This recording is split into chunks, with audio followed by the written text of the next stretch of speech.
Porn addiction से निकलने की जर्नी में सबसे ज्यादा डिफिकल्ट मोमेंट्स होते हैं ट्रिगर्स। वो छोटी छोटी सिचुएशंस या इमोशंस जो आपको दोबारा से पॉर्न की तरफ खींचने लगते हैं। शायद बोर्डम, स्ट्रेस, लोनलीनेस या किसी स्पेसिफिक विजुअल्स ने आपका दिमाग सडनली हाईजैक कर लिया और तब लगता है बस एक बार देख लेता हूँ। लेकिन यही मोमेंट होता है चॉइस का मोमेंट। सो वेलकम टू सीखो official show quit porn addiction. अगर आप ट्रिगर को समझ लेते हैं और उस वक्त हैंडल करना सीख लें तो आप रिलैप्स से बच सकते हैं। और आज के वीडियो में हम इसी पावरफुल स्किल की बात करेंगे, ट्रिगर मैनेजमेंट। सबसे पहला स्टेप है ट्रिगर अवेयरनेस। अक्सर लोग ट्रिगर होने के बाद ही रियलाइज करते हैं कि उन्होंने रिलैप्स कर लिया, लेकिन अगर आप अपने पर्सनल ट्रिगर्स पहले से आइडेंटिफाई कर लें तो आप उनसे बचने के लिए तैयार हो जाते हैं। आपको ऑब्जर्व करना होगा, क्या आप बोर्डम में ट्रिगर होते हैं, क्या स्ट्रेस के बाद अर्ज आता है, या रात में फोन यूज सबसे रिस्की होता है। एक जर्नल या नोट ऐप में आप टॉप 3 से 5 ट्रिगर्स लिखिए। जब आप उन्हें क्लियरली समझ जाते हैं तब आपका माइंड अलर्ट मोड में आ जाता है। दूसरा स्टेप है ट्रिगर के रिस्पॉन्सेज शिफ्ट करना। जब ट्रिगर आए तो उस मूवमेंट को इग्नोर करने के बजाय उसका कॉन्शियस रिप्लेसमेंट रेडी रखिए।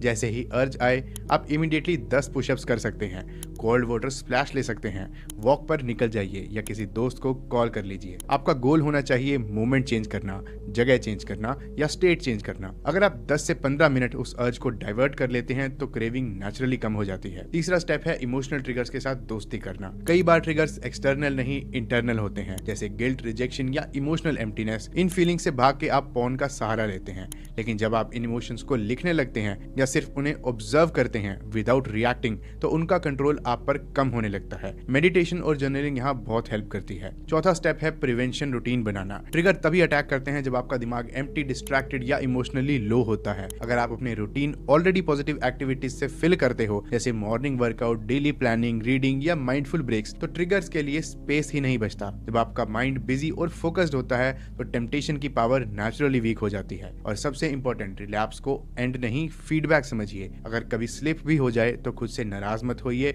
अपने ट्रिगर पैटर्न को और डीपली समझिए। हर बार आप अवेयर होते हैं आप स्ट्रॉन्गर बनते हैं। तो याद रखिए, ट्रिगर आपके कंट्रोल से बाहर हो सकता है, लेकिन आपका रिएक्शन हमेशा आपके कंट्रोल में होता है। और जब आप ये समझ जाते हैं तब आप सिर्फ अर्ज से नहीं, पुरानी आइडेंटिटी से भी आजादी पा लेते हैं।